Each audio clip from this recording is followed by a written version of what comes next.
লা ইলাহা ইল্লাল্লাহ।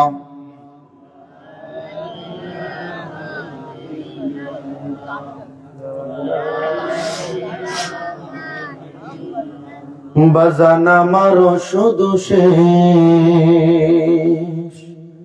ঘন ঘন কাশি হয়, বুকের বাম পাশে ব্যথা, ঝাপসা দেখি সব সময়।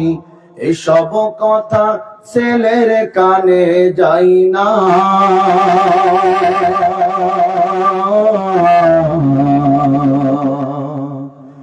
অথচ ছোট্ট বেলায় করতো কত বাইনা, অথচ ছোট্ট বেলায় করতো কত বাইনা। বাজান আমার শুধু শেষ, ঘন ঘন কাশি হয়, বুকের বাম পাশে ব্যথা, ঝাপসা দেখি সব সময়। এসব কথা ছেলের কানে যাই না, অথচ ছোট্ট বেলায় কত কত বাইনা, অথচ ছোট্ট বেলায় কত কত বাইনা। আমি এক হাত ভাগা বাবা,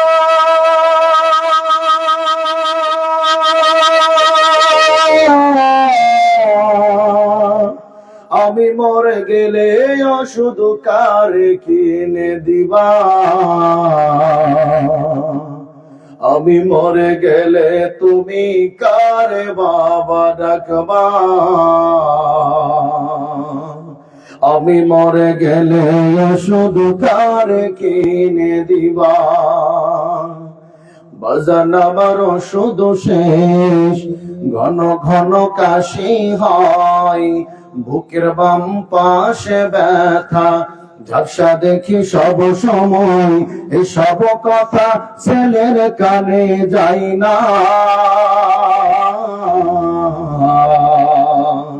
অথচ ছোট্ট বেলায় কত কত বাইনা, অথচ ছোট্ট বেলায় কত কত বাইনা। ঐতিহ্যবাহী নাটোর জেলার অন্তর্গত বিজয়পুর পশ্চিম পাড়া গুরুস্থানের উন্নতি কল্পে যুব সমাজের উদ্যোগে দ্বিতীয় বার্ষিক তাফসীরুল কোরআন মাহফিলের আজকের সম্মানিত সভাপতি সাহেব, আমন্ত্রিত উলামায়ে কেরাম, মুরব্বিয়ানে আযম, বিভিন্ন মসজিদ, মাদ্রাসা, স্কুল, কলেজ, শিক্ষাঙ্গন থেকে আগত মোকাররমায়ে সাতেজা, সম্মানিত শিক্ষক মণ্ডলী, সেরেতাস, মাথার মুকুট, মুরব্বী বাবারা, সিনেহের কুসিকাসা, তলবে ইলম ছাত্র ভাইরা, কলিজা টুকরা যুবক ভাইরা, পর্দার আড়ালে হযরতে মা খাদিজাতুল কুবরা রাদিয়াল্লাহু আনহার উত্তরসূরি, হযরতে মা আয়েশা সিদ্দিকা রাদিয়াল্লাহু আনহার উত্তরসূরি, আমার পর্দানিশী মা এবং বোনেরা, মহান আল্লাহ পাক রব্বুল আলামিনের দরবারে লাখ কোটি শুকরগুজার আদায় করছি, নত শিরে সুজুদ পেশ করছি। যে মহান মালিক আমাকে আপনাকে অশান্তময় পৃথিবীর অশান্ত পরিবেশ থেকে, পাপ পঙ্কিলতায় পরিপূর্ণ, গুনাহে ভরপুর অন্ধকারাচ্ছন্ন সমাজের ঘোর আধার থেকে, যুলুমাত থেকে, অমানিসা থেকে রহমতের হাত ছানি দিয়া আমার আপনার মতো অযোগ্য নালায়েক গুনাহগার বান্দা বান্দীদেরকে নবী আলাইহিস সালাতু ওয়াস সালামের ভাষায় দুনিয়ার মধ্যে সবথেকে উৎকৃষ্ট জায়গা, সবথেকে দামি জায়গা, জান্নাতের বাগান আল্লাহ পাক রব্বুল আলামিনের পবিত্র কোরআনের মজলিসে বা ওয়াক্ত বা আজমত বা মুহাব্বত শামিল হওয়ার তৌফিক এনায়েত করে দিলেন। সেই মহান মালিকের দরবারে শুকরগুজার আদায় করছি। সকলেই বলি আলহামদুলিল্লাহ। লাখ কোটি দরুদ ও সালাম বর্ষিত হোক সাইয়্যিদুল মুরসালিন, খাতামুন নবিয়্যিন, আহমদ মুস্তাফা মুহাম্মাদুর রাসূলুল্লাহ। সকলেই বলি সাল্লাল্লাহু আলাইহি ওয়াসাল্লাম। প্রিয় নাটোরবাসী, আপনারা কেমন আছেন? আমাদেরকে যিনি ভালো রেখেছেন তিনি কে? আমাদেরকে যিনি সুস্থতার জিন্দেগি দান করেছেন তিনি কে? আমাদেরকে যিনি রিজিক দান করেন তিনি কে? আমাদেরকে যিনি মৃত্যু দিবেন তিনি কে? মৃত্যুর পরে আবার যার সামনে দাঁড়াতে হবে তিনি কে? সেই আল্লাহর দরবারে শুকরিয়া আদায় করার দরকার আছে না নাই? কম না বেশি? এই যে আল্লাহ পাক রব্বুল আলামিন আমাদেরকে এই জান্নাতের বাগানের মধ্যে বসার সুযোগ করে দিলেন, বলেন তো দেখি, আমি আপনাদের কাছেই প্রশ্ন করি, এই মহল্লার প্রত্যেকটা বাড়ি থেকে একজন করে সদস্য যদি এখানে বসতো, এই প্যান্ডেলে জায়গা দেওয়া সম্ভব হতো? আওয়াজ করে বলেন হতো? কিন্তু আল্লাহ পাক রব্বুল আলামিন সকলকে এই জান্নাতের বাগানে এই মজলিসে কবুল করেন নাই। ঠান্ডার মধ্যে, শীতের মধ্যে ইচ্ছা করলেই লেপের মধ্যে, কাঁথার মধ্যে আরামের ঘুম আমরা ঘুমাতে পারতাম, কথা বলেন ঠিক কিনা? কিন্তু কোরআনকে মহাব্বত করে, আল্লাহকে মহাব্বত করে, দ্বীনকে মহাব্বত করে আল্লাহর সন্তুষ্টি অর্জনের জন্য আমরা আজকে এই কোরআনের মজলিসে এই জান্নাতের বাগানের মধ্যে বসে গিয়েছি, কথা বলেন ঠিক কিনা? অনেকের সুযোগ ছিল এখানে এসে বসার, কোরআনের আলোচনা শোনার, সুযোগ থাকা সত্ত্বেও আসে নাই। ওরা হলো কপাল পোড়া মুসলমান, কথা বলেন ঠিক কিনা? আল্লাহ পাক রব্বুল আলামিন আমাদেরকে দয়া করেছেন, মায়া করেছেন, করুণা করেছেন বিধায় এই জান্নাতের বাগানের মধ্যে কবুল করেছেন। সম্মানিত উপস্থিতি, এটা এমন একটা মজলিস, যেই মজলিসে বসলে আল্লাহ তাআলা একসঙ্গে বান্দাকে দুইটা নিয়ামত দান করেন। আওয়াজ করে বলেন, কয়টা নিয়ামত? দুইটা নিয়ামত। নবীজি বলেন, কোরআনের মজলিসে বসে যারা কোরআনের আলোচনা শুনে, আল্লাহ পাক রব্বুল আলামিন একসঙ্গে তাদেরকে দুটি নিয়ামত দান করেন। নাম্বার 1 আল্লাহ তাআলার রহমত, নাম্বার 2 আল্লাহ তাআলার মাগফিরাত। সুবহানাল্লাহ বলেন। এই দুটি নিয়ামত এমন নিয়ামত, আল্লাহ যদি তার কোনো বান্দাকে রহমত এবং মাগফিরাত এই দুইটা নিয়ামত দান করে, দুনিয়ার জিন্দেগি এবং পরকালের জিন্দেগি, কোন জিন্দেগি তার আর কোনো টেনশন থাকার কথা না। আল্লাহু আকবার বলেন। তাহলে এই দুইটা নিয়ামত সবথেকে বড় নিয়ামত, এমন নিয়ামত, এই নিয়ামত আল্লাহ তাআলা যদি কারোকে দান করেন, দুনিয়াতেও তার কোনো টেনশন নাই, পরকালেও তার কোনো টেনশন নাই। আল্লাহু আকবার বলেন। কারণ দেখেন, একটু ব্যাখ্যা করলে আপনাদের বুঝে আসবে। দুনিয়াতে আমরা যারা মানব জাতি সামাজিক ভাবে বসবাস করি, সমাজের মধ্যে, পরিবারের মধ্যে শান্তি দরকার আছে না নাই? রিজিকের মধ্যে বরকত দরকার আছে না নাই? বলেন তো দেখি, আল্লাহর রহমত ছাড়া রিজিকের মধ্যে বরকত আশা করা যায়? আল্লাহ পাক রব্বুল আলামিন যার উপরে তার রহমত বরকত নাজিল করেন, ওই মানুষটার ঘরের মধ্যেই শান্তি। যার উপর থেকে আল্লাহ তাআলা তার রহমতের দৃষ্টিকে উঠিয়ে নিয়েছেন, হাজার চেষ্টা করেও ওই সংসারের মধ্যে শান্তি বিরানো সম্ভব না, কথা বলেন ঠিক কিনা? মাগফিরাত, এটা কত বড় নিয়ামত। মুহতারাম হাজিরিন, দুনিয়াতে আপনি অনেক কিছু পেয়েছেন, সহায় সম্পত্তি, বাড়ি গাড়ি সবকিছু পেলেন, কিন্তু আল্লাহর পক্ষ থেকে ক্ষমার ঘোষণা আসলো না। দুনিয়াতে সবকিছু পাওয়ার পরেও আপনি কোনো কিছুই পান নাই, কথা বলেন ঠিক কিনা? কিন্তু দুনিয়াতে আপনি বড় কষ্টে বসবাস করলেন, দিন আনেন দিন খান, রিক্সা চালান, ভ্যান চালান, কিন্তু মৃত্যুর সময় কালিমাটা নসিব হয়ে গেল। মৃত্যুর সময় ঈমান নিয়ে মৃত্যুবরণ করলেন, আল্লাহ পাক রব্বুল আলামিনের পক্ষ থেকে ক্ষমার ঘোষণা চলে আসলো। ওই ব্যক্তির চাইতে আল্লাহর জমিনে বড় ভাগ্যবান ব্যক্তি আর কেউ হতে পারে না, কথা বলেন ঠিক কিনা? আল্লাহ যদি কারোকে ক্ষমা করে দেন, পরকালে তার আর কোনো টেনশন নাই, কথা বলেন ঠিক কিনা? ক্ষমার ঘোষণা যদি আল্লাহর পক্ষ থেকে কারো জন্য চলে আসে, পরকালে আর কোনো টেনশন নাই। আল্লাহ যদি কারো প্রতি রহমত নাজিল করেন, দুনিয়াতে তার আর কোনো টেনশন নাই। তার রিজিক বলেন, তার পরিবার বলেন, তার সন্তান বলেন, সব জায়গায় শুধু বরকত আর বরকত, কারণ তার উপরে আল্লাহর রহমত সব সময় নাজিল হয়, কথা বলেন ঠিক কিনা? রাসূলুল্লাহ সাল্লাল্লাহু আলাইহি ওয়াসাল্লাম বলেন, আল্লাহ পাক রব্বুল আলামিন যারা কোরআনের মজলিসে বসে কোরআনের আলোচনা শুনবে, আল্লাহ পাক রব্বুল আলামিন বিশেষ করে এই দুইটা নিয়ামত তাদেরকে দান করবেন। তার মানে বোঝা গেল আল্লাহ পাক রব্বুল আলামিন আমাদেরকে ভালোবেসেছেন, দয়া করেছেন, মায়া করেছেন, করুণা করেছেন বিধায় আজ এই জান্নাতের বাগানের মধ্যে বসার সুযোগ করে দিয়েছেন। কথা বলেন ঠিক কিনা? তো আমরা এই জান্নাতের বাগানের মধ্যে বসতে পেরে খুশি না বেজার? কম না বেশি? তো যে আল্লাহ আমাদেরকে বসার সুযোগ করে দিলেন, সেই মালিকের দরবারে শুকরিয়া আদায় করার দরকার আছে না নাই? বলেন তো দেখি, আল্লাহর নিয়ামতের শুকরিয়া আদায় করে আমরা কেউ শেষ করতে পারবো? আওয়াজ করে বলেন, শেষ করতে পারবো? এজন্যই তো আল্লাহ পাক রব্বুল আলামিন বলেন কোরআনুল কারীমের 14 নম্বর সূরা সূরাতু ইব্রাহিমের 34 নম্বর আয়াতের মধ্যে আল্লাহ পাক রব্বুল আলামিন বলেন ওয়া ইন তাউদ্দু নি'মাতাল্লাহি লা তুহসুহা ইন্নাল ইনসানা লাযালুমুন কাফফার। জোরে বলুন আল্লাহু আকবার। আল্লাহ পাক রব্বুল আলামিন বলেন, বান্দারে আমি আল্লাহ তাআলা তোমাকে যেই নিয়ামত দান করলাম, এই নিয়ামতগুলো যদি তুমি একটা একটা করে গণনা করতে থাকো আর আমি আল্লাহর নিয়ামতের শুকরিয়া আদায় করতে থাকো, বান্দারে তোমার জীবন ফুরে যাবে কিন্তু আমি আল্লাহর নিয়ামতের শুকরিয়া আদায় করে শেষ করতে পারবে না। আমি আল্লাহর নিয়ামতগুলোকে গণনা করে শেষ করতে পারবো না। আমি আল্লাহ পাক রব্বুল আলামিন তোমাকে যদি আবার নতুন করে একটা জীবন দান করি আর এই জীবনের শুরু থেকে শেষ পর্যন্ত আমি আল্লাহর নিয়ামতের শুকরিয়া আদায় করতে থাকো, ওই জীবনটাও ফুরে যাবে, এরপরেও আমি আল্লাহর নিয়ামতের শুকরিয়া আদায় করে শেষ করতে পারবে না।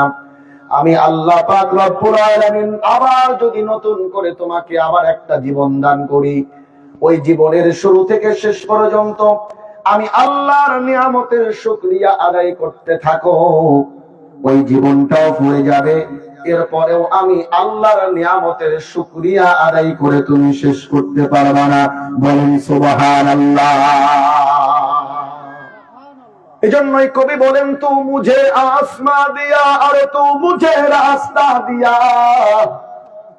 तू मुझे आसमां दिया और तू मुझे रास्ता दिया, निअमतों से भर दिया और सबसे बेहतर कर दिया, निअमतों से भर दिया और सबसे बेहतर कर दिया, मेरे सर से पांव तक तेरे सनाअत सब दिया, मेरे सर से पांव तक तेरे सनाअत सब दिया, देखने को आंखों देकर बोलने को लब दिया, देखने को आंखों देकर बोलने को लब दिया।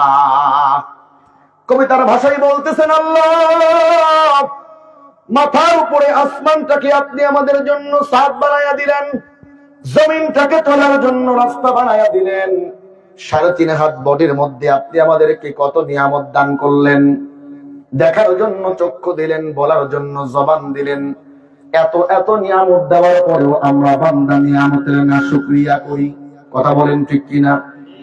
এজন্যই তো আল্লাহ পাক রব্বুল আলামিন বলেন লা ইন শাকারতুম লা আযীদান্নাকুম ওয়া লা ইন কাফারতুম ইন্না আযাবি লাশাদীদ।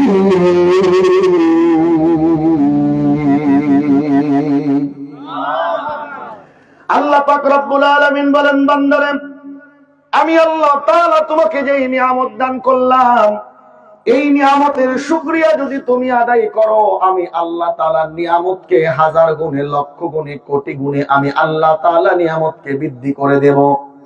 কিন্তু আমি আল্লাহর নিয়ামত পাওয়ার পরেও যদি তোমরা নিয়ামতের না শুকরিয়া করো, নিয়ামতের শুকরিয়া আদায় না করো, আমি আল্লাহ তাআলা যতটুকু নিয়ামত তোমাদেরকে দিয়েছি ওই নিয়ামতকে ছিনিয়ে নেব। শুধু নিয়ামত ছিনিয়ে নেব তাই নয়, বরং তোমাদের জন্য আমি আল্লাহর পক্ষ থেকে কঠিন আযাবের ব্যবস্থা করে রাখবো। বলেন নাউযুবিল্লাহ। আমার মুসলমান বন্ধুগণ লক্ষ্য করে দেখবেন, এলাকার মধ্যে 2 জন যুবক একই সঙ্গে লেখাপড়া করলো, স্কুল লেভেল শেষ করলো, কলেজ লেভেল শেষ করলো, ভার্সিটি লেভেল শেষ করলো, একজন যুবক বড় সরকারি চাকরি করে, কিন্তু আরেক বন্ধু সেই কুড়ে ঘরের মধ্যেই তার জীবনের উন্নয়ন হলো না। বড় আফসোস করে আর বলে, আল্লাহ, আমার বন্ধুটা একই সঙ্গে লেখাপড়া করলাম, কলেজ লাইফ শেষ করলাম, ভার্সিটি লাইফ শেষ করলাম, বন্ধু আজকে বড় সরকারি চাকরি করে, 5 তলা বিল্ডিং এর মধ্যে থাকে, বিলাসবহুল গাড়ি নিয়ে চলাফেরা করে, কিন্তু আমার ভাগ্যর কোনো পরিবর্তন হলো না। ওই যে কুড়ে ঘরের মধ্যেই আমার বসবাস। ওগো আল্লাহ, তুমি কি আমার ভাগ্যর পরিবর্তন ঘটাবে না? বড় নিরাশ হয়ে যাই যুবক। কথা বলেন ঠিক কিনা?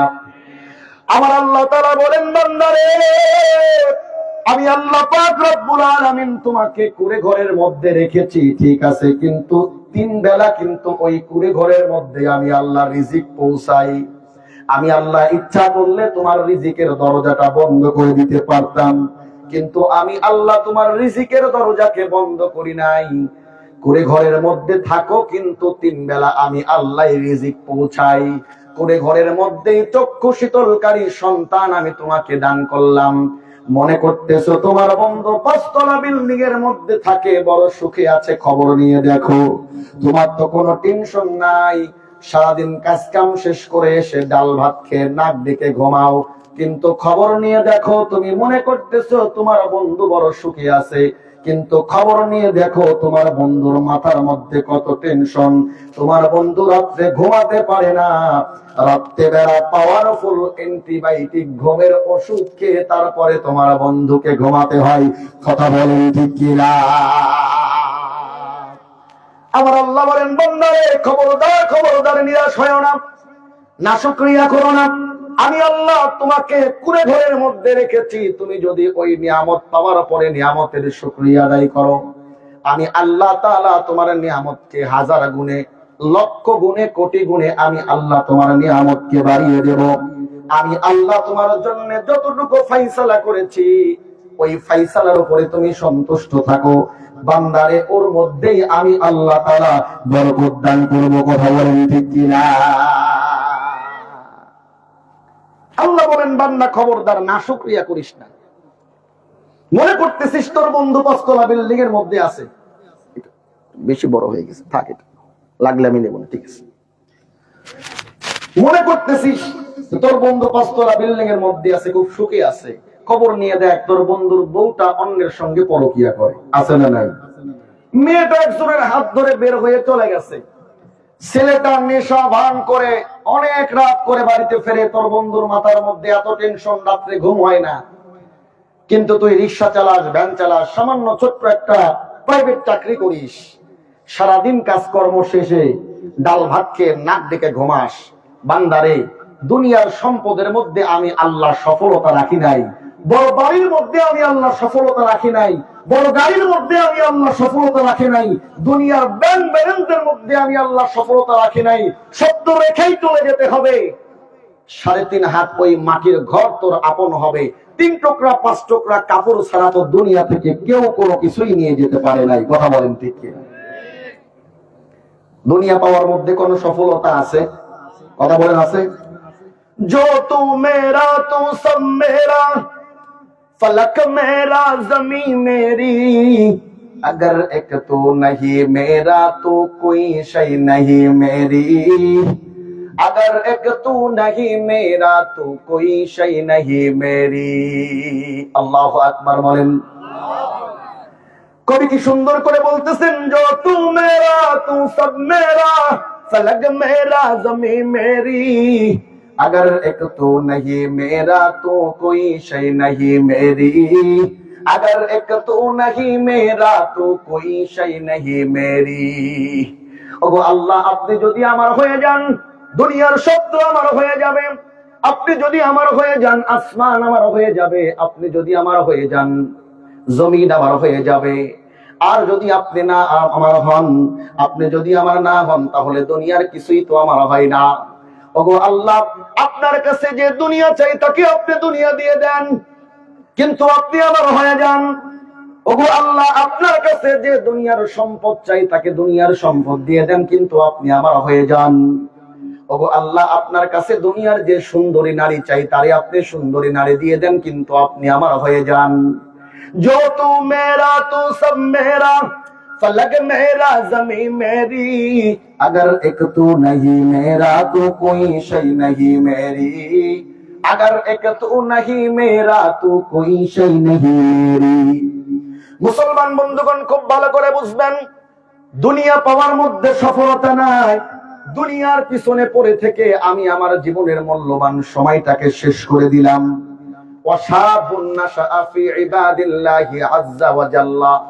নবীজি বলেন, কাল কিয়ামতের ওই কঠিন মুহূর্তে আল্লাহ তাআলা 7 শ্রেণীর মানুষকে তারা আরশে আজিমের নিচে জায়গা দিবেন।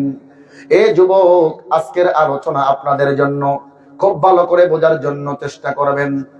আল্লাহর নবীজি বলেন, যেই সমস্ত যুবক তার জীবনের সবথেকে মূল্যবান সময় যৌবনকালটাকে আল্লাহর জন্য কুরবানি করবে, আল্লাহর ইবাদত বন্দেগীতে নিজের যৌবনের মূল্যবান সময়টাকে কুরবানি করবে, আমার আল্লাহ তাআলা কাল কিয়ামতের ময়দানে, হাসরের ময়দানে, যেই সময় কোনো কিছুর ছায়া থাকবে না, সূর্যটা মাথার উপরে বান্দাকে তাপ দিতে থাকবে, কোনো কিছুর ছায়া থাকবে না, আমার আল্লাহ তাআলা তারা আরশের নিচে একটা ভিআইপি প্যান্ডেল করবেন। যেই ভিআইপি প্যান্ডেলের মধ্যে নবীগণ সেইখানে থাকবেন, শুহাদারা থাকবেন, সিদ্দিকিনরা থাকবেন। আল্লাহর নবীজি বলেন, তাদের সঙ্গে আল্লাহ তাআলা 7 শ্রেণীর মানুষকে ওই আরশের নিচে জায়গা করে দিবেন। তার মধ্যে একটা শ্রেণী শাবুন নাশআ ফি ইবাদিল্লাহি আযজা ওয়া জাল্লা, ওই সমস্ত যুবক, যেই যুবকরা তাদের যৌবন কালটাকে দুনিয়া দুনিয়া বলতে বলতে, দুনিয়ার ক্যারিয়ার বলতে বলতে যৌবন কালটাকে দুনিয়ার পিছনে শেষ করে নাই, বরং আল্লাহর জন্য কুরবানি করেছে, দ্বীনের জন্য কুরবানি করেছেন, আমার আল্লাহ তাআলা কাল কিয়ামতের ময়দানে ওই সমস্ত যুবকদেরকে তারা আরশে আজিমের নিচে জায়গা করে দিবেন। বলেন সুবহানাল্লাহ। আমার যুবক বন্ধুগণ, এজন্য দুনিয়ার মধ্যে কোনো সফলতা নাই, দুনিয়ার অর্থ করি কামানোর মধ্যে কোনো সফলতা নাই, বড় বাড়ি গাড়ি আর সুন্দরী নারীর মধ্যে সফলতা না। আমার আল্লাহ তাআলা সফলতার মানদণ্ড কোরআনুল কারীমের মধ্যে দিয়ে দিয়েছেন। কোরআনুল কারীমের 87 নম্বর সূরা, সূরাতু আ'লা, আল্লাহ পাক রব্বুল আলামিন বলেন, ক্বাদ আফলাহা মান তাযাক্কা ওয়া যাকারা ইসমা রাব্বিহি ফাসাল্লা বাল তু'থিরুনাল হায়াতাদ দুনিয়া ওয়াল আখিরাতু খায়রুন ওয়া আবকা। আল্লাহু আকবার বলেন। আল্লাহ পাক রব্বুল আলামিন বলেন, সফল কাম হলো তারা দুনিয়াতে যারা তাদের আত্মাটাকে পরিশুদ্ধ করতে পেরেছে, যেই আত্মার মধ্যে, দিলের মধ্যে দুনিয়ার মোহাব্বত নাই, দুনিয়ার ভালোবাসা নাই, যেই দিলের মধ্যে গুনাহের কোনো কালিমা নাই, হিংসা নাই, বিদ্বেষ নাই, তাকব্বুরি নাই, যেই দিলটা পরিষ্কার, আর ওই দিলের মধ্যে আল্লাহর ভয়, আল্লাহর মোহাব্বত, আল্লাহ পাক রব্বুল আলামিন বলেন, ওই মানুষগুলোই দুনিয়ার মধ্যে সবথেকে বড় সফল কাম। বলেন সুবহানাল্লাহ। আমার মুসলমান বন্ধুগণ, খুব ভালো করে বুঝবেন, আজকে দুনিয়া দুনিয়া করতে করতে আমাদের কন্ডিশন তো এমন, আল্লাহর ভয় দিলের মধ্যে আর ঢুকতে চাই না। কথা বলেন ঠিক কিনা? অনেক সময় অনেক যুবককে যদি প্রশ্ন করা যায়, ও যুবক, বারবার তোমাকে নামাজের জন্য বলা হয়, কেন তুমি মসজিদে আসো না? বলে, হুজুর, বারবার নিয়ত করি, কিন্তু ফজরের সময় তো উঠতে পারি না। আজকে যদি ওই যুবকের দিলের মধ্যে আল্লাহর ভয় থাকতো, যুবক কশিন কালেও ফজরের আযান শোনার পরে বিছানার মধ্যে থাকতে পারতো না। কথা বলেন ঠিক কিনা? আমার মুসলমান বন্ধুগণ, গুনাহ করতে করতে আজকে আমাদের দিলের কন্ডিশন তো এখন এমন, এই দিলের মধ্যে আল্লাহর ভয় আর ঢুকে না, আল্লাহর মুহাব্বত আর ঢুকতে চাই না। গুনাহ করতে করতে দিলটাকে আমরা ময়লা যুক্ত করে ফেলেছি। হিংসা, বিদ্বেষ, তাকব্বুরি, পরনিন্দা, এগুলো করতে করতে দিলটা আজকে ময়লা যুক্ত হয়ে গিয়েছে। ওই দিলের মধ্যে আল্লাহর ভয়, আল্লাহর মহব্বত ঢুকতে চাই না। আমার আল্লাহ বলেন, বান্দারে, দুনিয়াতে যদি তুমি চূড়ান্ত পর্যায়ের সফল কাম হতে চাও, দিলটাকে যদি তুমি সাফ করতে চাও, পরিষ্কার করতে চাও, 4টা মেডিসিনের কথা আমি আল্লাহ বলে দিলাম। এই 4টা মেডিসিন যদি তুমি ব্যবহার করো, তোমার দিলটা পরিষ্কার হবে। আল্লাহ পাক রব্বুল আলামিন বলেন, ওয়া যাকারাসমা রাব্বিহি ফাসাল্লা বাল তু'থিরুনাল হায়াতাদ দুনিয়া ওয়াল আখিরাতু খায়রুন ওয়া আবকা। জোরে বলুন আল্লাহু আকবার। আল্লাহ পাক রব্বুল আলামিন বলেন, 1 নম্বর মেডিসিন হলো ওয়া যাকারাসমা রাব্বিহি, আমি আল্লাহর নামের জিকির তোমরা বেশি বেশি করে করবে। আমি আল্লাহর নামের জিকির যখন তোমাদের জবানের মধ্যে জারি হয়ে যাবে, ময়লাযুক্ত দিলটা তোমাদের সাফ হয়ে যাবে, পরিষ্কার হয়ে যাবে। আর যার দিলটা পরিষ্কার হবে, ওই মানুষটাই হবে চূড়ান্ত পর্যায়ের সফলকাম। বলেন সুবহানাল্লাহ। আল্লাহর জিকির কি আজকে আমাদের জবানের মধ্যে আছে নাকি? বলেন তো দেখি, আল্লাহর জিকির কি আজকে আমাদের জবানের মধ্যে আছে? নাই। এখন যদি প্রশ্ন করা যায়, ভাইরে, কোরআন তেলাওয়াত এটা হলো সবথেকে উত্তম ইবাদত, সবথেকে উত্তম জিকির। কোরআন তেলাওয়াতটা আমরা কে করতে পারি? যদি বলতে বলা যায়, একটু হাতটা তুলেন তো দেখি। আমার মনে হয় না 2-1 জন ব্যতীত কেউ হাত তুলতে পারবে। কথা বলেন ঠিক কিনা? তার মানে কোরআনের সঙ্গে আজকে আমাদের সম্পর্ক নাই। অথচ একজন বান্দা, একজন যুবক, আল্লাহর একজন গোলাম সকাল সন্ধ্যা যদি কোরআনটা একটু একটু করে তেলাওয়াত করত, ওই দিলের মধ্যে আর কখনো কোনো ময়লা থাকতে পারতো না। কথা বলেন ঠিক কিনা? আমার আল্লাহ বলেন, ওয়া যাকারাসমা রাব্বিহি ফাসাল্লা, 1 নম্বরে আমি আল্লাহর নামের জিকির করবে, 2 নম্বরে 5 ওয়াক্ত নামাজের পাবন্দি করবে। বলেন তো দেখি, নামাজের পাবন্দি কি আজকে আমাদের মধ্যে আছে? কোন রকম জুমার নামাজে মসজিদটা ভরে, কিন্তু ফজর নামাজে 1 টাকাটারও পূর্ণ হয় না।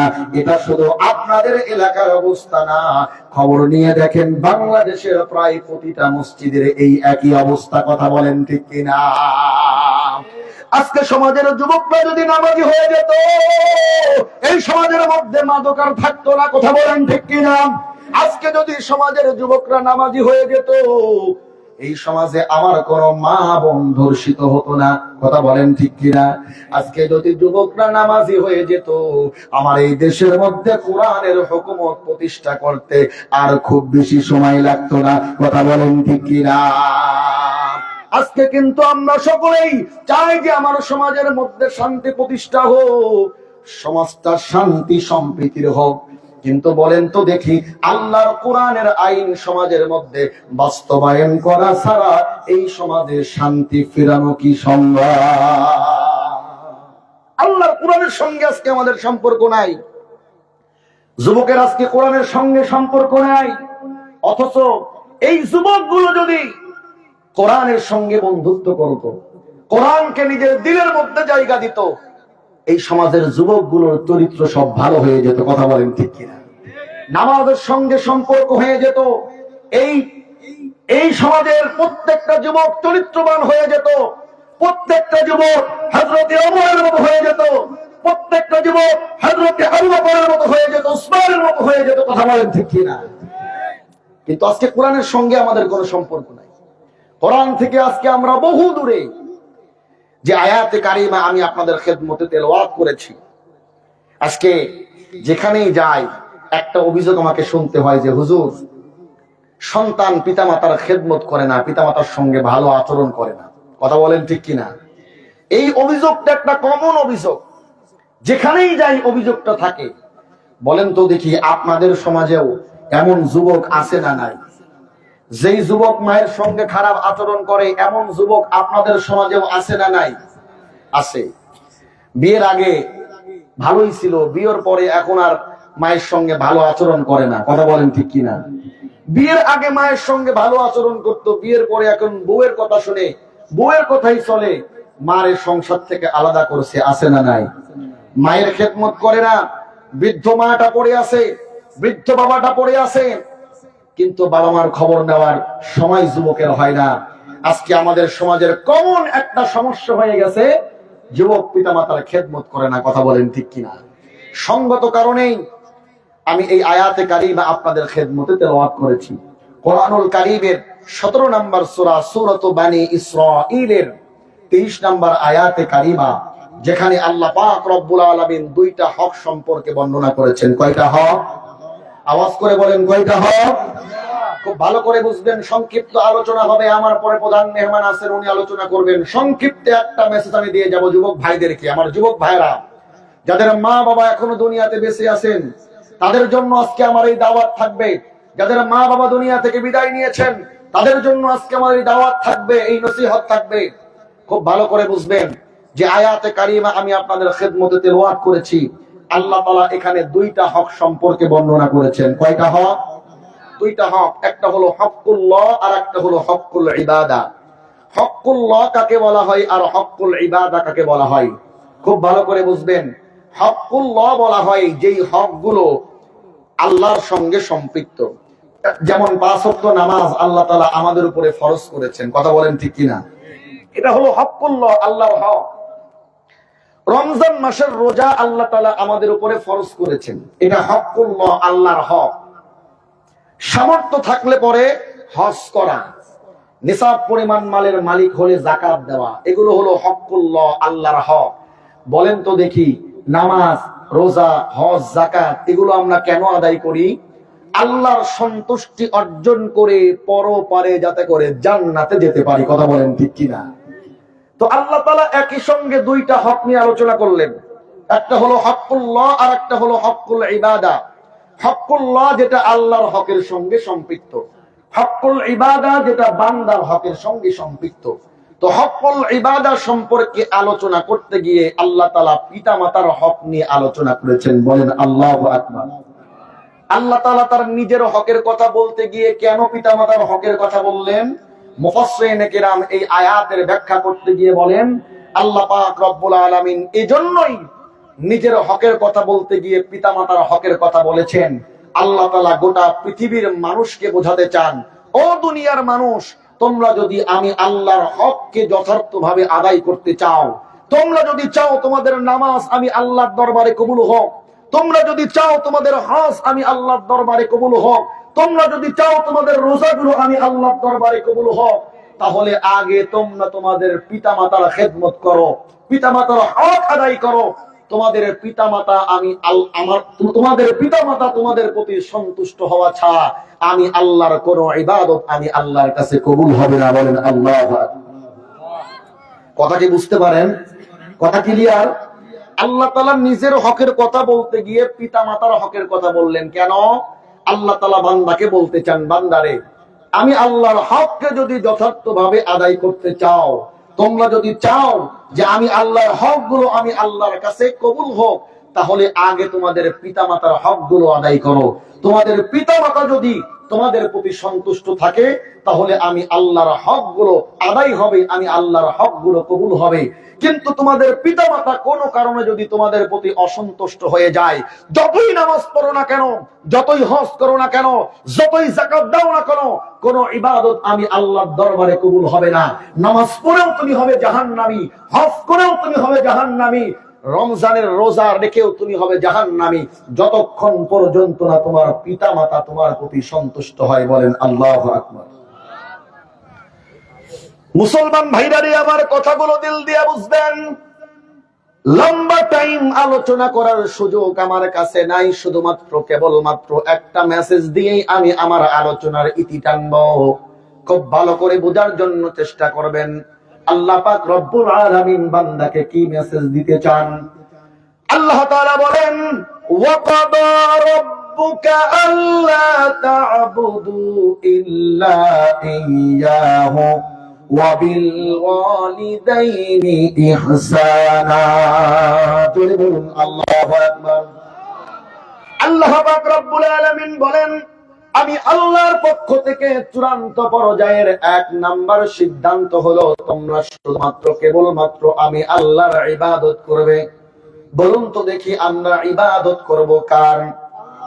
আওয়াজ করে বলেন, ইবাদত করব কার? মাথা নত করব কার কাছে? রিজিক চাইবো কার কাছে? হায়াত চাইবো কার কাছে? সুস্থতা চাইবো কার কাছে?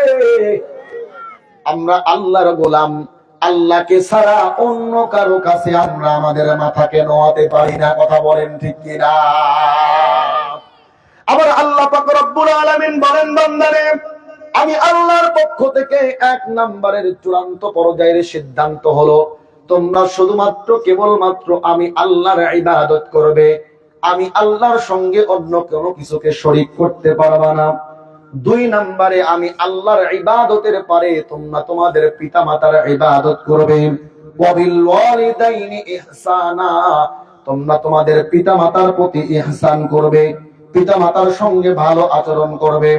কোন পদ্ধতিতে, কিভাবে তোমরা তোমাদের পিতামাতার প্রতি ইহসান করবে? আল্লাহ পাক রব্বুল আলামিন আয়াতের পরের অংশের মধ্যে বর্ণনা করেছেন, ইম্মা ইয়াবলুগান্না ইনদাকাল কিবারা আহাদুহুমা আও কিলাহুমা ফালা তাকুল লাহুমা উফফিন ওয়ালা তানহারহুমা ওয়া কুল লাহুমা কওলান কারীমা। আল্লাহু আকবার বলেন।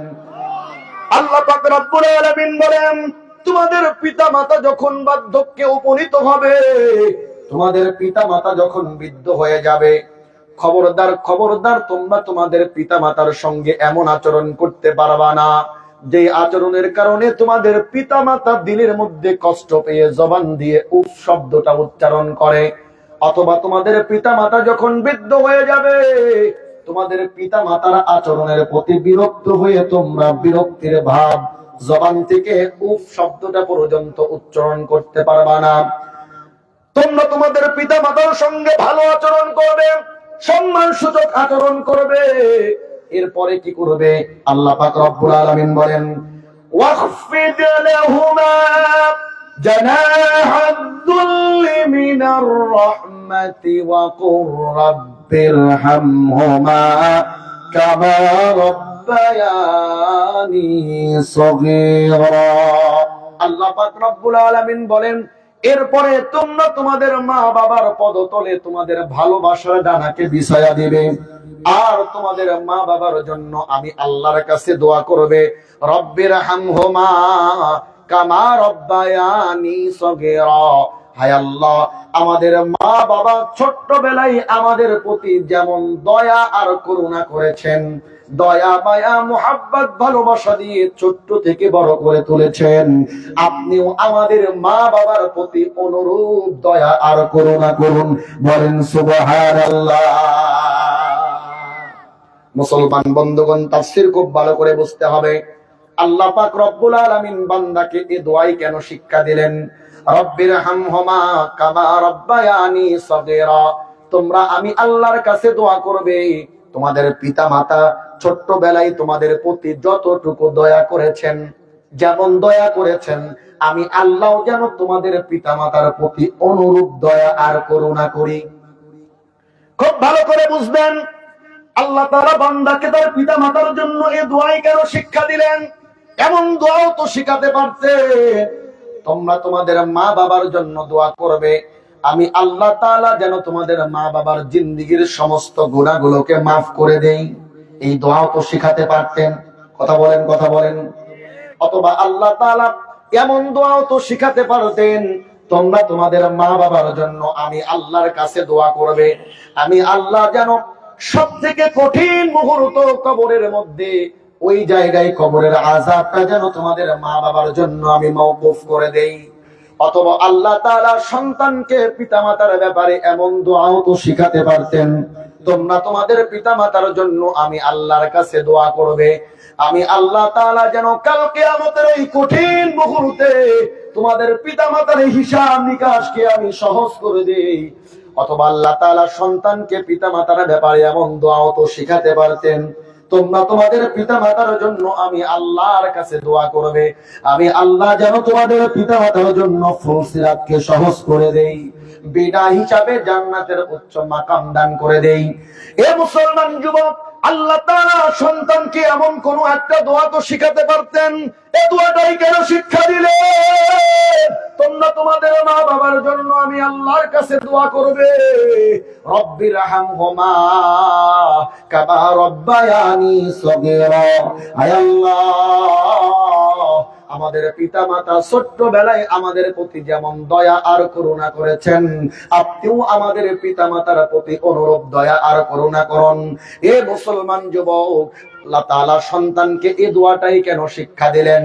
মুফাসসিরিনে কেরাম আয়াতের ব্যাখ্যা করতে গিয়ে বলেন, আল্লাহ পাক রব্বুল আলামিন সন্তানকে এই দোয়াটা এই কারণেই শিক্ষা দিলেন, কারণ একজন মা আর একজন বাবা ছোট্টবেলা থেকে একটা সন্তানকে মানুষ করতে, লালন পালন করতে যতটা দয়া মায়া মুহাব্বত ভালোবাসা দিয়ে বড় করে, একজন মা বাবার জন্য আল্লাহর কাঠগড়াই থেকে মুক্ত হয়ে জান্নাতে যেতে এতটুকু দোয়াই যথেষ্ট। বলেন সুবহানাল্লাহ। ছোট্টবেলা থেকে একজন সন্তানকে মানুষ করতে তার মা আর তার বাবা যতটা স্যাক্রিফাইস করে, যতটা দয়া করে, করুণা করে, মুহাব্বত ভালোবাসা দিয়ে বড় করে, একজন মা যত বড় গুনাহগার হোক না কেন, একজন বাবা যত বড় গুনাহগার হোক না কেন, আল্লাহর কাঠগড়াই থেকে মুক্ত হয়ে জান্নাত পর্যন্ত পৌঁছাতে এতটুকু দয়াই যথেষ্ট। বলেন সুবহানাল্লাহ। চোখটা বন্ধ করে একবার চিন্তা করে দেখেন, আমাদের মা বাবা আমাদেরকে মানুষ করতে, দুনিয়াতে আনতে কতটা দয়া আর করুণা করেছেন। কথা বলেন ঠিক কিনা?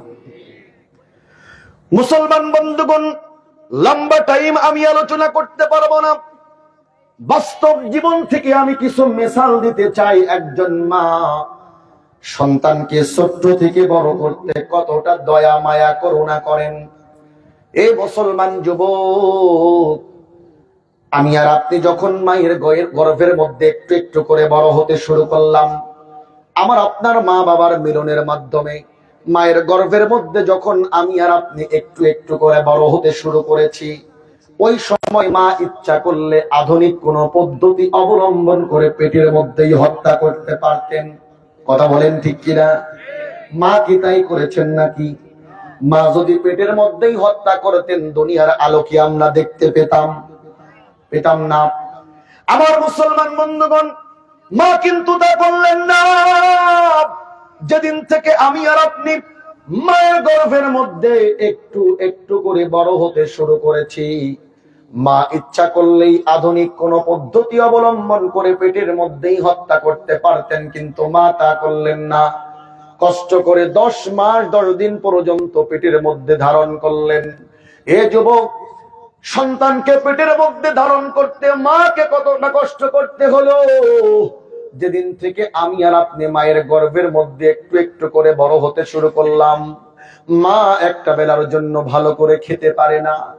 মায়ের সামনে যত সুস্বাদু খুরমা পোলাও দেওয়া হোক না কেন, মা এক লোকমা খাবার যখন মুখের সামনে নেয়, সঙ্গে সঙ্গে তার একটা গন্ধ লাগে, খেতে পারেন না, জিহ্বার মধ্যে কোনো স্বাদ আস্বাদন করতে পারেন না।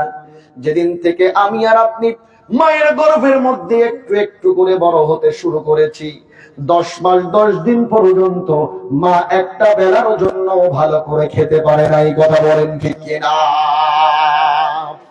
শুধু ক্ষুধার কষ্ট করেছেন তা কিন্তু নয়, আমি আর আপনি মায়ের গর্ভের মধ্যে যখন একটু একটু করে বড় হতে শুরু করলাম, মা অনেক সময় রাত্রিবেলা ঘুমিয়ে আছেন, সারাদিন সংসারের কাজকর্ম করার পরে ক্লান্ত শরীর নিয়ে যখন বিছানার মধ্যে পিঠটা লাগিয়েছেন, রাত বড় গভীর, মা ঘুমের মধ্যে চলে গিয়েছেন, ঘুমের মধ্যে বিভোর, কিন্তু কলিজার টুকরা সন্তান ওই গভীর রজনীতে মায়ের কলিজার মধ্যে এমন করে লাথি দিয়েছে, মা আর বিছানার মধ্যে থাকতে পারেন না।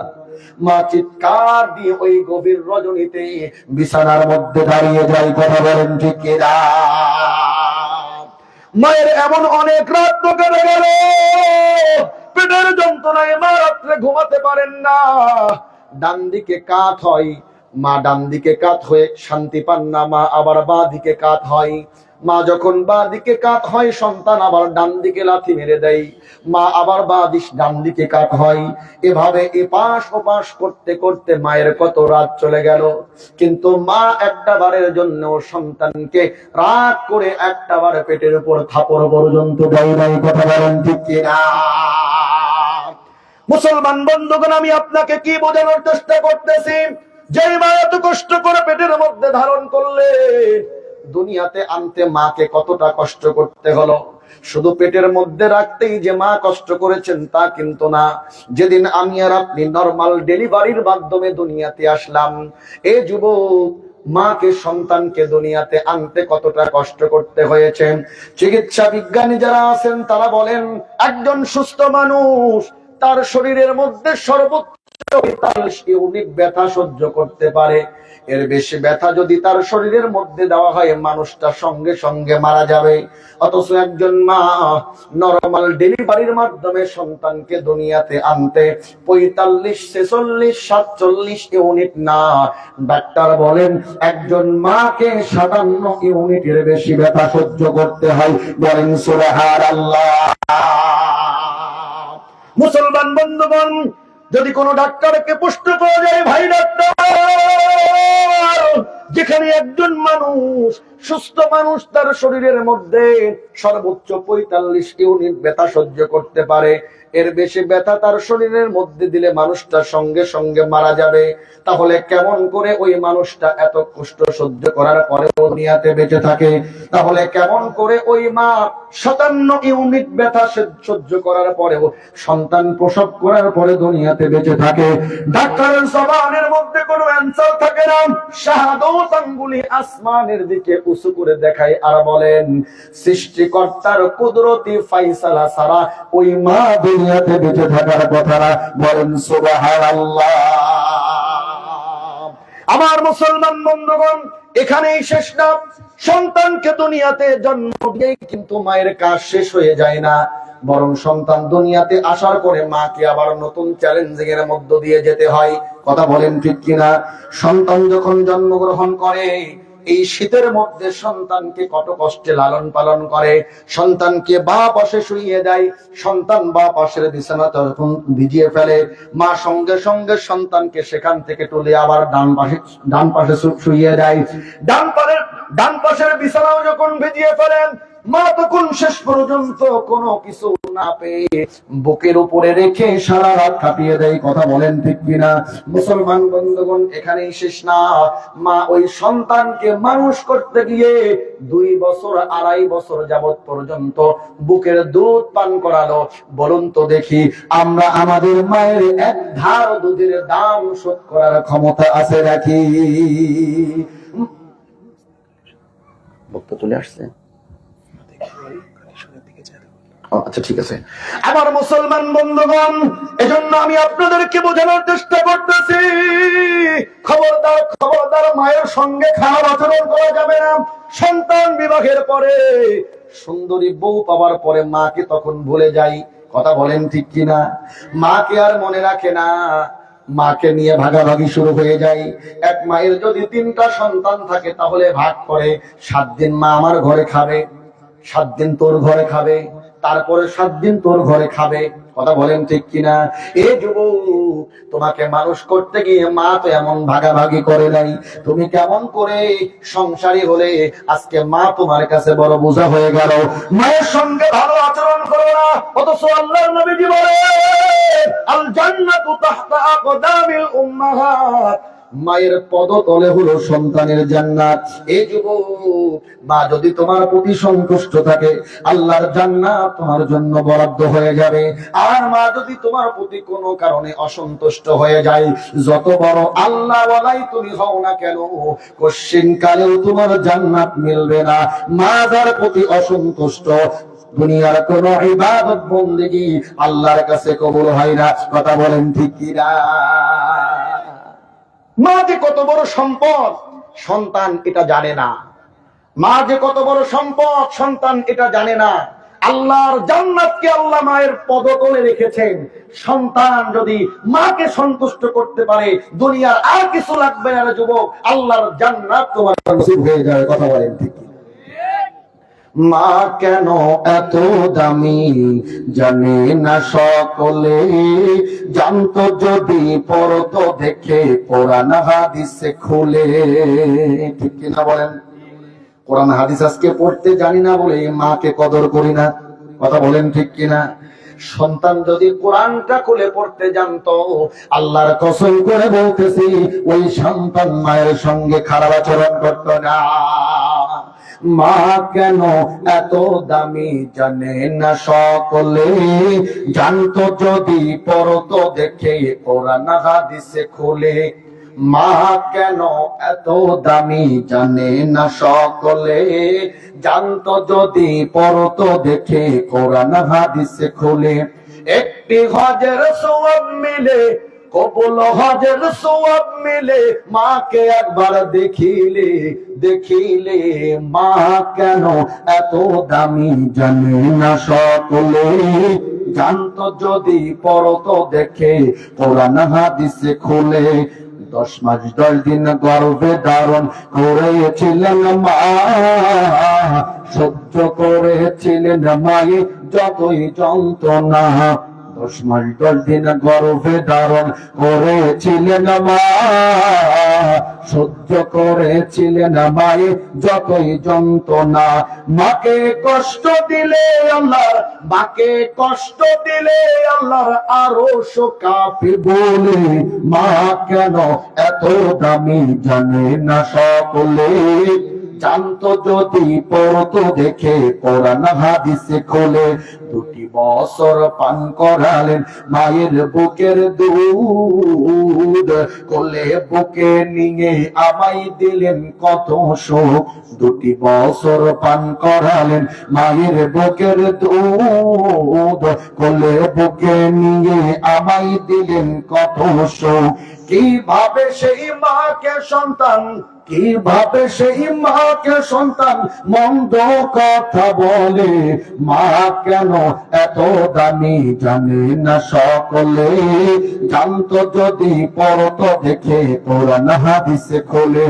একটি হজের সওয়াব মিলে, কবুল হজের সওয়াব মিলে, মাকে একবার দেখিলে দেখিলে। মা কেন এত দামি জানে না সকলে, জানতো যদি পড়তো দেখে কোরআন হাদিসে খোলে। ঠিক কিনা বলেন? আমার মুসলমান বন্ধুগণ, লক্ষ টাকা খরচ করে আপনি হজ করেছেন, ওই হজ আল্লাহর দরবারে কবুল হবে কি হবে না তার কোনো গ্যারান্টি আছে নাকি? তার কোনো গ্যারান্টি নাই। কিন্তু আল্লাহর নবীজি বলেন, আল্লাহর যেই গোলাম তার মায়ের চেহারার দিকে একবার বরকতের নজরে তাকাবে, নেক নজরে তাকাবে, আমার আল্লাহ তাআলা সঙ্গে সঙ্গে তার আমলনামায় একটা কবুল হজের সওয়াব লিখে দিবেন। বলেন সুবহানাল্লাহ। আমার যুবক বন্ধুগণ, এখানে আমরা যারা উপস্থিত আছি অনেকের মা দুনিয়াতে বেঁচে নাই। কথা বলেন ঠিক কিনা? যেই মা এত কষ্ট করে মানুষ করলেন, যেই বাবা মাতার ঘাম পায়ে ফেলে সন্তানকে মানুষের মতো মানুষ করলেন, সেই বাবা আজকে দুনিয়া থেকে বিদায় নিয়ে চলে গেছেন। এই গোরস্থানে শুয়ে আছেন। কথা বলেন ঠিক কিনা? একদিন আমরাও দুনিয়া থেকে বিদায় নিয়ে চলে যাব, কেউ কিন্তু আমরা দুনিয়াতে থাকতে পারবো না। এজন্যই তো আল্লাহ পাক রব্বুল আলামিন বলেন, কুল্লু নাফসিন যায়িকাতুল মাউতি ওয়া ইন্নামা তুওয়াফাউনা উজুরাকুম ইয়াউমাল কিয়ামাহ। আল্লাহু আকবার বলেন। আল্লাহ পাক রব্বুল আলামিন বলেন, প্রত্যেককেই মৃত্যুর স্বাদ গ্রহণ করতে হবে, কেউ মৃত্যু থেকে পলায়ন করতে পারবে না। যথাসময় মৃত্যু আমাদের কাছে চলে আসবে, আজরাইল চলে আসবে। ইজা জাআ আজালুহুম লা ইস্তাখিরুনা সাআতাও ওয়া লা ইস্তাকদিমুন। 1 সেকেন্ড আগেও না, 1 সেকেন্ড পরেও না, যথাসময়ে মৃত্যু আমাদের কাছে চলে আসবে। জানটা কবজ করে নিয়ে আজরাইল চলে যাবে। আমার নাম আব্দুল মুমিন, আব্দুর রহমান, আব্দুল কুদ্দুস থাকবে না। আমারে কেউ মেম্বার সাহেব বলে রাখবে না, আমারে কেউ এমপি সাহেব বলে রাখবে না, আমার ওই রাজপ্রাসাদ 5 তলা বিল্ডিং আর আমার থাকবে না। 5 তলা বিল্ডিং থেকে আমার আপন মানুষগুলোই নামিয়ে 3.5 হাত মাটির ঘরের মধ্যে আমাকে শায়িত করে দিবে। কথা বলেন ঠিক কিনা? আমার বাবাজিরা, আমার আম্মা জানেরা, যুবক ভাইরা, এই 3.5 হাত ঘর, এই ঘরটা বড় একাকী ঘর। এই ঘরের মধ্যে কোনো বন্ধু থাকবে না। মুসলমান বন্ধুগণ, ফেরেশতা এসে প্রশ্ন করবে, মার রব্বুকা, তোমার রব কে? ওয়া মান নাবিয়্যুকা, তোমার নবী কে? ওয়া মা দীনুকা, তোমার দ্বীন কি? আমি যদি দুনিয়াতে আল্লাহর কোরআন মোতাবেক চলতে পারি, রাসূলের আদর্শ মোতাবেক চলি, নামাজের পাবন্দি করি, কিয়ামতের ময়দানে ওই কবরের মধ্যে ফেরেশতার প্রশ্নের জবাবগুলো আমি সঠিকভাবে দিতে পারবো। কিন্তু যখন দুনিয়াতে আমি দ্বীনের উপরে চলবো না, ইসলামের উপরে চলবো না, ওই দিন ওই কবরের মধ্যে আমার আর কোনো প্রশ্নের জবাব থাকবে না। কথা বলেন ঠিক কিনা? কবর কিন্তু শেষ ঠিকানা না। এই কবর থেকে আবার আমাদেরকে উঠানো হবে। মিন্নাহা খলাকনাকুম ওয়া ফিহা নুঈদুকুম ওয়া মিনহা নুখরিজুকুম তারাতান উখরা। আল্লাহ বলেন, বান্দারে, আমি আল্লাহ তাআলা তোমাকে মাটি দিয়ে সৃষ্টি করলাম, আবার এই মাটির মধ্যে তোমাকে পাঠানো হবে, আবার এই মাটি থেকে উঠানো হবে। ওই দিন হবে চূড়ান্ত ফয়সালার দিন, কিয়ামতের দিন। কথা বলেন ঠিক কিনা? ওই দিন এমন একটা কঠিন পরিস্থিতি হবে, কেউ কাউকে চিনবে না। মা তার সন্তানকে চিনবে না, সন্তান তার মাকে চিনবে না, জন্মদাতা পিতা তার সন্তানকে চিনবে না, রক্তের ভাই ভাইকে চিনবে না। ইয়াউমা ইয়াফিরুল মারউ মিন আখিহি ওয়া উম্মিহি ওয়া আবিহি ওয়া সাহিবাতিহি ওয়া বানি লিকুল্লি ইমরিইম মিনহুম ইয়াউমা ইযিন শাআনুন ইউগনি। আল্লাহু আকবার বলেন। রক্তের ভাই সেই দিন ভাইকে চিনবে না। ভাই বলবে, দুনিয়াতে আমার কোনো ভাই ছিল না। মা সেদিন বলবে, দুনিয়াতে তো আমার বিয়েই হয়নি, আবার সন্তান কোত্থেকে আসলো? আল্লাহু আকবার বলেন। জন্মদাতা পিতা তার সন্তানকে অস্বীকার করবে। বাজান রে, ওই দিন আমার আপনার কেউ আপন মানুষ থাকবে না। ওই দিন বড় কঠিন সময় আমাদের যাবে। সূর্যটা মাথার উপরে থাকবে, বান্দাকে এমন ভাবে তাপ দিবে, মগজগুলো নাকের ছিদ্র দিয়ে, কানের ছিদ্র দিয়ে বেয়ে বেয়ে পড়বে। সকলেই বলবে, ইয়া নাফসি ইয়া নাফসি। মা বলবে, ইয়া নাফসি। বাবা বলবে, ইয়া নাফসি। ভাই বলবে, ইয়া নাফসি। হায়, আজকে আমার কি হবে, আমার কি হবে? ওই কঠিন মুহূর্তে আমার আপনার আপন কেউ থাকবে না। আল্লাহর নবীজি বলেন, দুনিয়াতে আল্লাহর কোরআনকে যারা আপন বানাবে, দুনিয়াতে আল্লাহর কোরআনকে যারা বন্ধু হিসাবে গ্রহণ করবে, আল্লাহর কোরআন কাল কিয়ামতের ময়দানে ওই কঠিন মুহূর্তে তাদের পাশে দাঁড়িয়ে যাবে। বলেন সুবহানাল্লাহ। আমরা কি আল্লাহর কোরআনকে বন্ধু বানাতে চাই? নবীজির হাদিস, নবীজি বলেন, আল্লাহর কোরআন আল্লাহর সামনে দাঁড়িয়ে ঝগড়া করবে আর বলবে, আল্লাহ, আপনার এই বান্দাকে আপনি কেমনে জাহান্নামে দেন? আল্লাহ বলবে, এ কোরআন, আমার এই বান্দার আমলনামাকে আমি যখন মিজানের পাল্লায় ওজন করলাম, গুনাহের পাল্লাটা ভারী হয়ে গেছে, ফায়সালা জাহান্নাম হয়ে গেছে, যার কারণে তাই আমি জাহান্নামে পাঠাই। আল্লাহর কোরআন বলবে, আল্লাহ, অত কিছু বুঝি না, আপনার বান্দার গুনার পাল্লা ভারী না কিছু হবের পাল্লা ভারী, এত কিছু বুঝি না, কিন্তু আপনার বান্দা অমুক জায়গায় বিজয়পুর পশ্চিম পাড়া গুরুস্থানের উদ্যোগে মাহফিলে আমি কোরআনকে বন্ধু হিসাবে স্বীকার করে নিয়েছিল, কোরআনকে মোহাব্বত করে 1,000 টাকা দান করেছিল, 5,000 টাকা দান করেছিল, 1 বস্তা সিমেন্ট দান করেছে, 5 বস্তা সিমেন্ট দান করেছে। ওই গুরুস্থানে তার মা শায়িত ছিল, মায়ের জন্য দোয়া আছে, কলিজার টুকরা সন্তান 5টা বস্তা সিমেন্ট দিল, বাবার জন্য দোয়া আছে, কলিজার টুকরা সন্তান 5,000 টাকা দান করলো, 10,000 টাকা দান করলো। ও আল্লাহ, অত কিছু বুঝি না, আপনার এই বান্দা কখনো জাহান্নামী হতে পারে না। আপনার এই বান্দা, আমি কোরআনের বন্ধু, আমি কোরআন আজকে আপনার এই বান্দাকে ছাড়া জান্নাতে যাব না। বলেন সুবহানাল্লাহ। কিয়ামতের ওই কঠিন মুহূর্তে বিপদ থেকে বাঁচতে চান যারা, মায়ের নামে দোয়া আছে, বাবার নামে দোয়া আছে, 5 বস্তা সিমেন্ট, 10 বস্তা সিমেন্ট, 5,000 টাকা, 10,000 টাকা। একটু নারায়ে তাকবীর আল্লাহু আকবার বলে দুটো হাত উঁচু করে দেখান। হুজুর, আমার যে দুঃখিনী মা আমার এত কষ্ট করে মানুষ করলো, ওই মা আজকে দুনিয়াতে বেঁচে নাই, গোরস্থানের মধ্যে শুয়ে আছে। আহার এই কষ্টের মধ্যে একটু শীত পড়লে কত মাফলার দিয়ে, কত পোশাক দিয়ে আমি আমার শরীরটাকে আবৃত করলাম, কিন্তু ওই দুঃখিনী মা কবরের মধ্যে কোন হালতে আছে, সন্তান খবর নেই না। ওই সন্তান কখনো ভালো সন্তান হতে পারে না। কথা বলেন ঠিক কিনা? মায়ের জন্য দোয়া চাই, 1,000 টাকা দান করবে।